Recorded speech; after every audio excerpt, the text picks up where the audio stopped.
And welcome to another episode of Kindling the Hearthfire's Nighttime Reading Hour.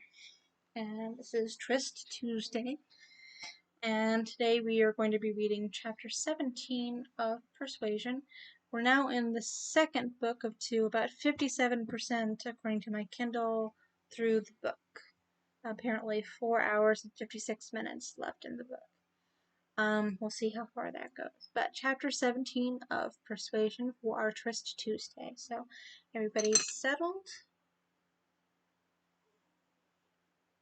Everyone got their drinks ready. Comfortable. Comfortable. Yeah. Even more comfortable if I stop touching them. Okay, let's double check the things. Smoke in the air. Sneezing. Alright, sound is playing. I've got that going. Okay.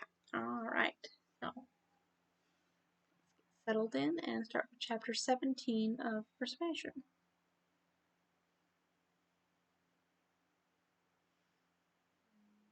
And last time we left Anne discussing her dislike of Mrs. Clay with her new acquaintance of Mr.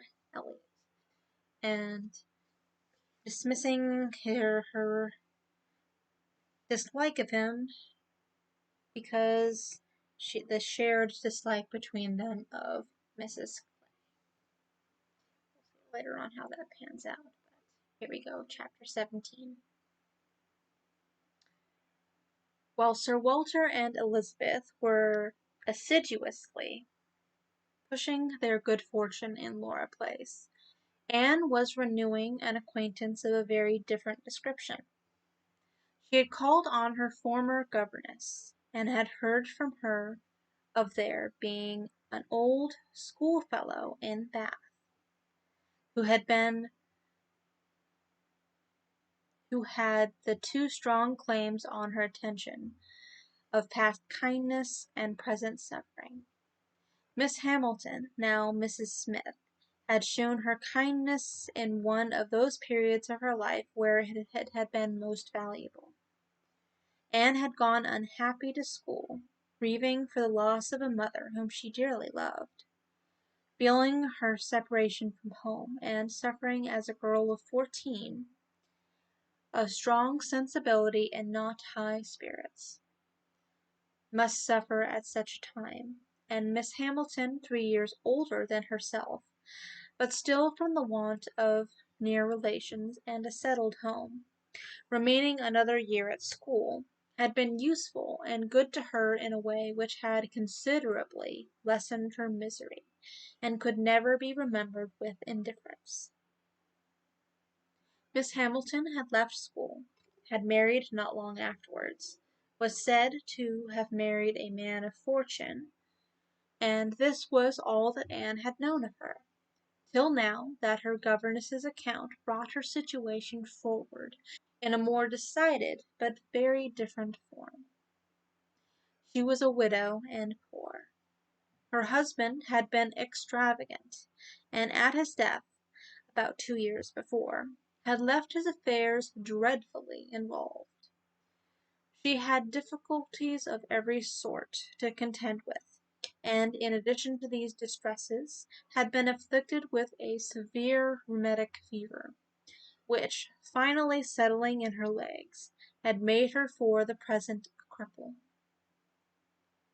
She had come to Bath on that account, and was now in lodgings near the hot baths, living in a very humble way, unable to even afford herself the comfort of a servant, and of course almost excluded from society. Their mutual friend answered for the satisfaction which a visit from Miss Elliot would give to Mrs. Smith, and Anne therefore lost no time in going. She mentioned nothing of what she had heard or what she intended at home. It would excite no proper interest there. She only consulted Lady Russell, who entered thoroughly into her sentiments, and was most happy to convey her as near to Mrs. Smith's lodgings in Westgate Buildings as Anne chose to be taken. The visit was paid, their acquaintance re-established, their interest in each other more than rekindled. The first 10 minutes had its awkwardness and its emotion. 12 years were gone since they had parted, and each presented a somewhat different person from what the other had imagined. 12 years had changed Anne from the blooming, silent, unformed girl of 15 to the elegant little woman of 7 and 20, and with every beauty except bloom, and with manners as consciously right as they were invariably gentle. And 12 years had transformed the fine-looking, well-grown Miss Hamilton, in all the glow of health and confidence of superiority, into a poor, infirm, helpless widow, receiving the visit of her former protégé as a favour. But all that was uncomfortable in the meeting had soon passed away, and left only the interesting charm of remembering former partialities and talking over old times. Anne found in Mrs. Smith the good sense and agreeable manners which she had almost ventured to depend on, and a disposition to converse and be cheerful beyond her expectation. Neither the dissipations of the past, and she had lived very much in the world, nor the restrictions of the present, neither sickness nor sorrow, seemed to have closed her heart or ruined her spirits. In the course of a second visit she talked with great openness, and Anne's astonishment increased. She could scarcely imagine a more cheerless situation in itself than Mrs. Smith's. She had been very fond of her husband. She had buried him. She had been used to affluence. It was gone. She had no child to connect her with life and happiness again, no relations to assist in the arrangement of perplexed affairs, no health to make all the rest supportable. Her accommodations were limited to a noisy parlour and a dark bedroom behind, with no possibility of moving from one to the other without assistance, which there was only one servant in the house to afford, and she never quitted the house but to be conveyed into the warm bath. Yet, in spite of all this, Anne had reasons to believe that she had moments only of languor and depression, to hours of occupation and enjoyment. How could it be? She watched, observed, reflected, and finally determined that this was not a case of fortitude or resignation only. A submissive spirit might be patient. A strong understanding would supply resolution. But here was something more. Here was that elasticity of mind, that disposition to be comforted, that power of turning readily from evil to good, and of finding employment which carried her out of herself, which was from nature alone. It was the choicest gift of heaven, and Anne viewed her friend as one of those instances in which, by merciful appointment, it seems designed to counterbalance almost every other want.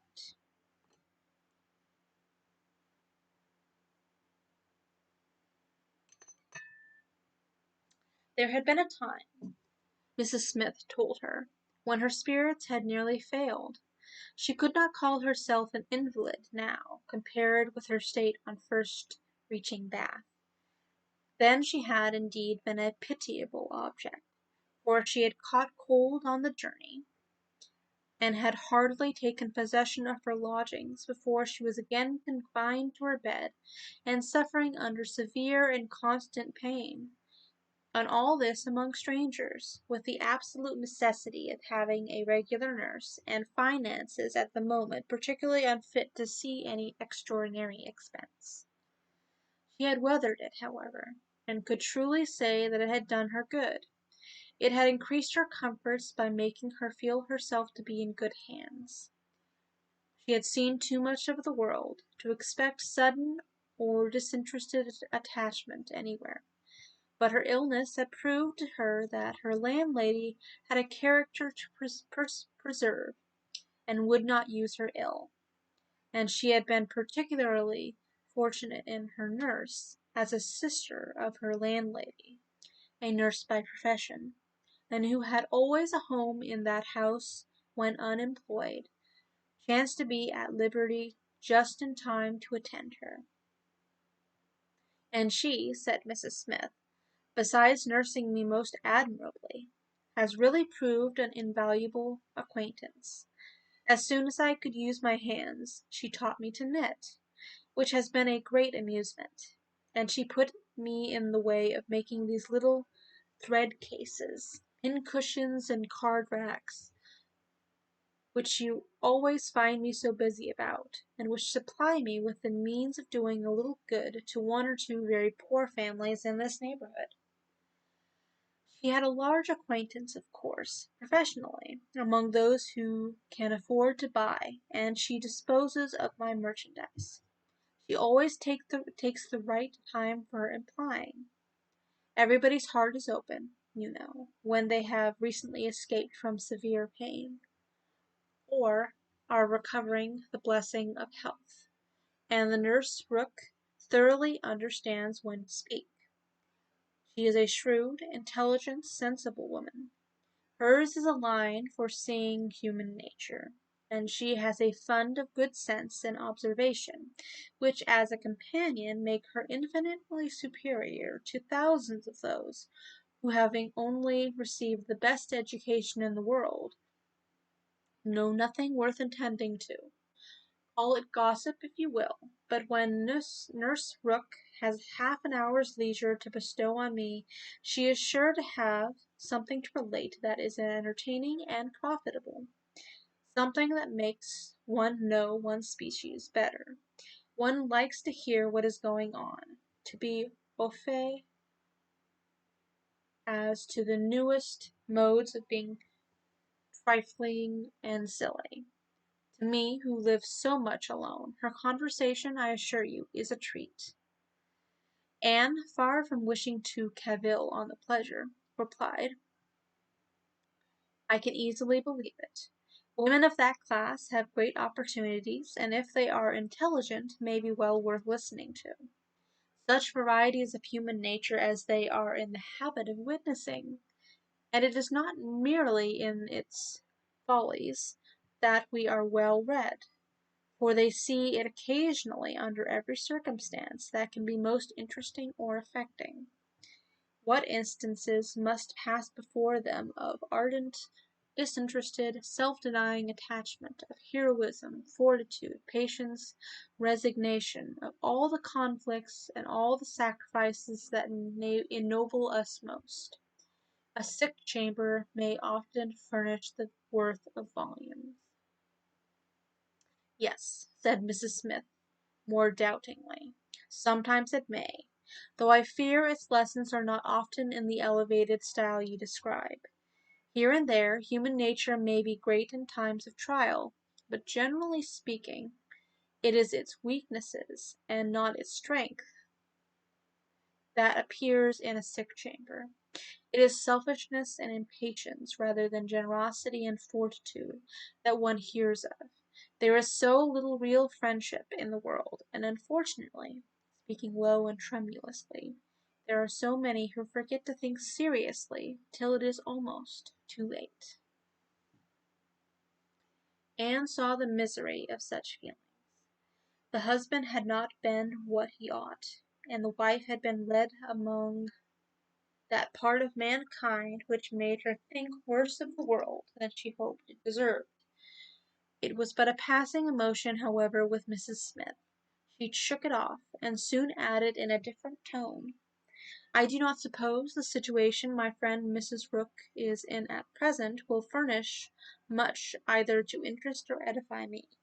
She is only nursing Mrs. Wallace of Marlborough Buildings, a mere pretty, silly, expensive, fashionable woman. I believe, and of course will have nothing to report but of lace and finery.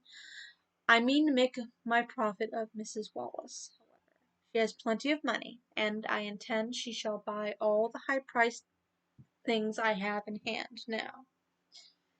Anne had called several times on her friend, before the existence of such a person was known in Camden Place. At last it became necessary to speak of her. Sir Walter, Elizabeth, and Mrs. Clay returned one morning from Laura Place, with a sudden invitation from Lady Darlry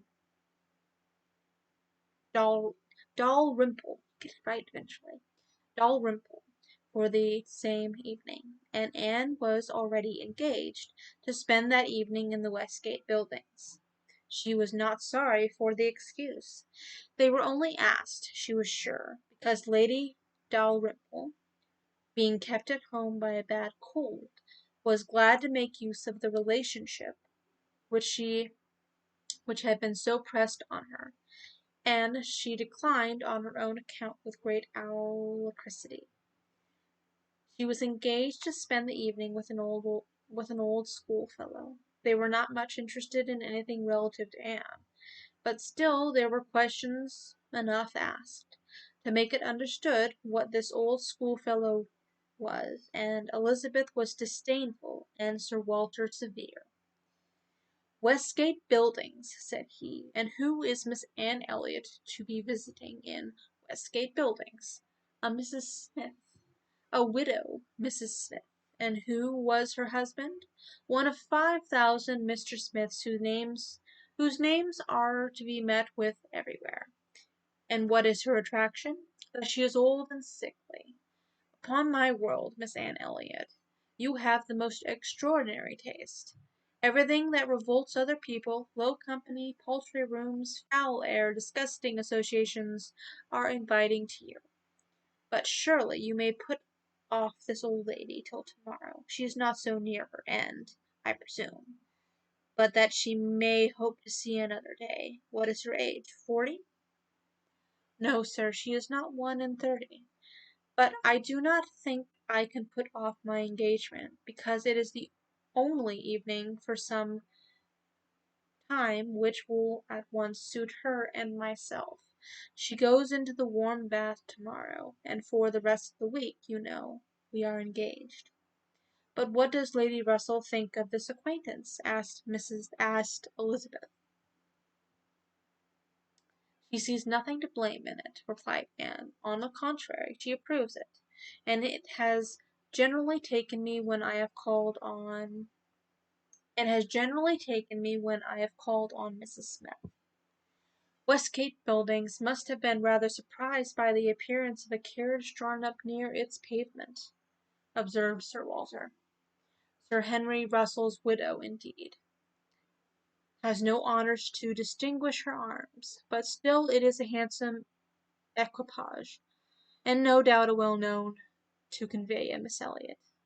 A widow Mrs. Smith lodging in Westgate Buildings, a poor widow barely able to live, between 30 and 40. A mere Mrs. Smith, and every day Mrs. Smith, of all people and all names in the world, to be chosen friend of Miss Anne Elliot, and to be preferred by her own family connections among the nobility of England and Ireland. Mrs. Smith, such a name!"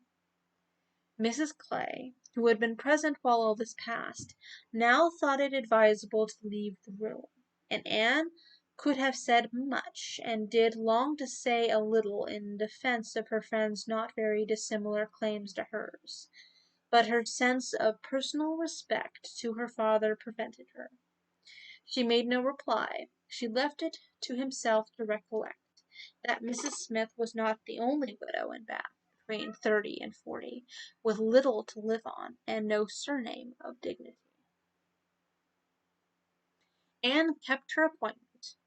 The others kept theirs, and of course she heard the next morning that they had had a delightful evening.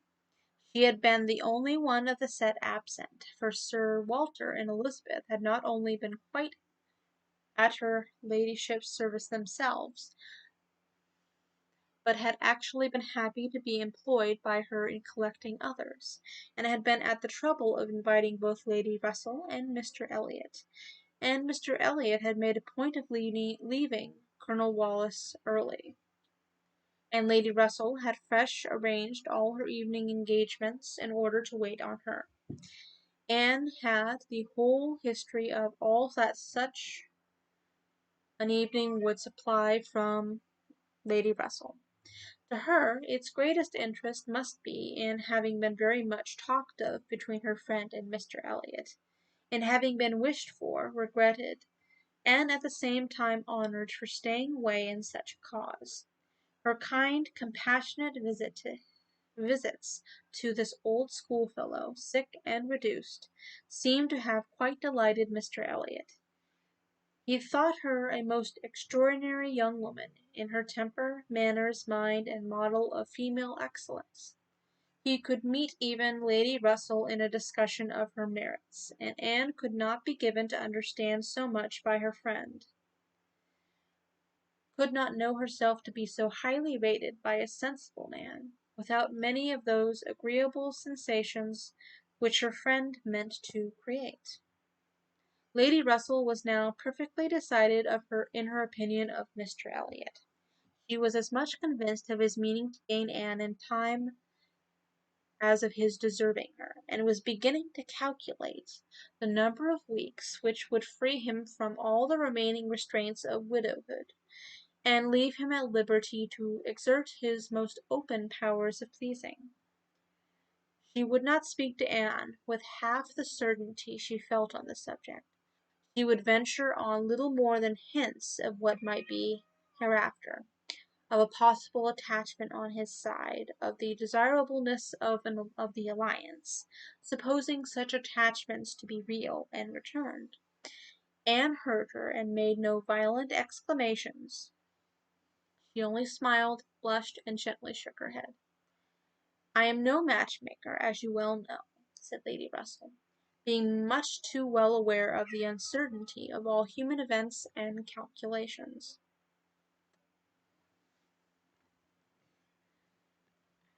What's out?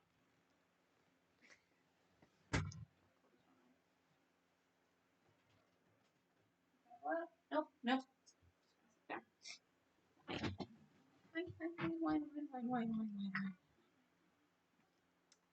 Okay.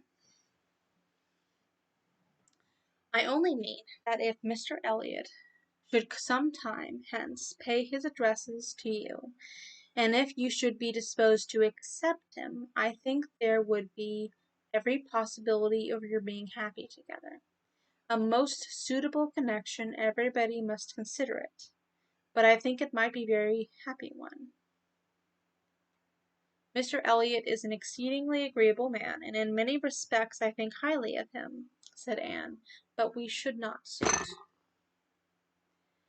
Lady Russell let this pass, and only said in rejoinder, "I own that to be able to regard you as the future mistress of Kellynch, the future Lady Elliot, to look forward and see you occupying your dear mother's place, succeeding to all her rights, and all her popularity, as well as to all her virtues, would be the highest possible gratification to me. You are your mother's self in countenance and disposition, and if I might be allowed to fancy you such as she was, in situation and name and home, presiding and blessing in the same spot, and only superior to her in being more highly valued, my dearest Anne, it would give me more delight than is often felt at my time of life." Anne was obliged to turn away, to rise, and to walk to a distant table, and leaning there in pretended employment, tried to subdue the feelings this picture excited. For a few moments her imagination and her heart were bewitched. The idea of becoming what her mother had been, of having the precious name Lady Elliot, first revived in herself, of being restored to Kellynch, calling it her home again, her home for ever, was a charm which she could not immediately resist. Lady Russell said not another word, willing to leave the matter to its own operation, and believing that, could Mr. Elliot at that moment with propriety have spoken for himself, she believed, in short, what Anne did not believe. The same image of Mr. Elliot speaking for himself brought Anne to composure again. The charm of Kellynch and of Lady Elliot all faded away. She never could accept him. And it was not only that her feelings were still adverse to any man save one. Her judgment, on a serious consideration of the possibilities of such a case, was against Mr. Elliot.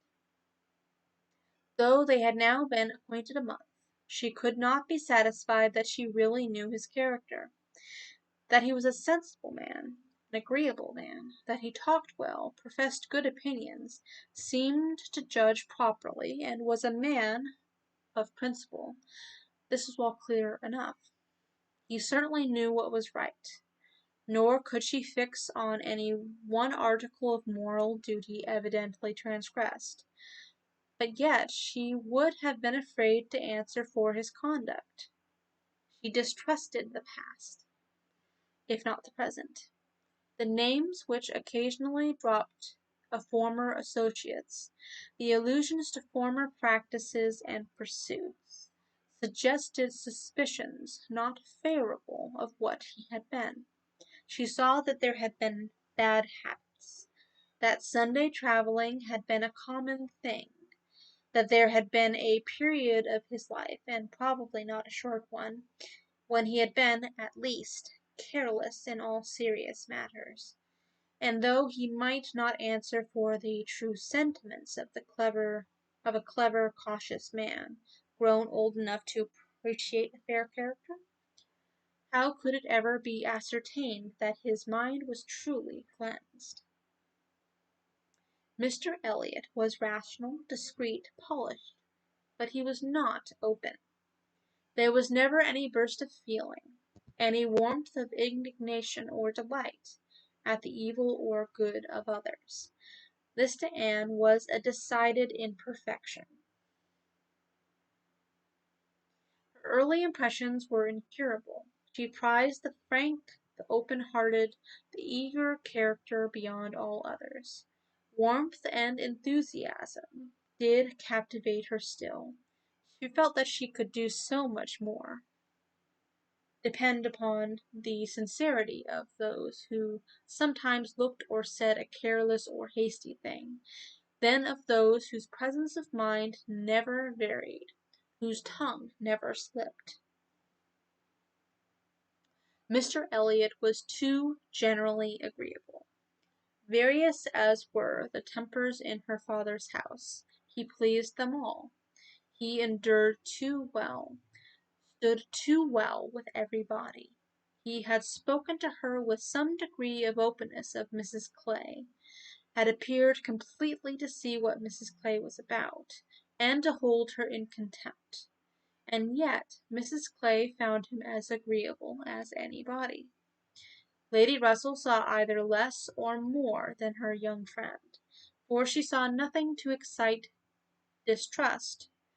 She could not imagine a man more exactly what he ought to be than Mr. Elliot, nor did she ever enjoy a sweeter feeling than the hope of seeing him receive the hand of her beloved Anne in Kellynch Church in the course of the following autumn. And so ends chapter 17 of Persuasion. So, Hans has some thoughts on Mr. Elliot, and I personally see some truth to some of it.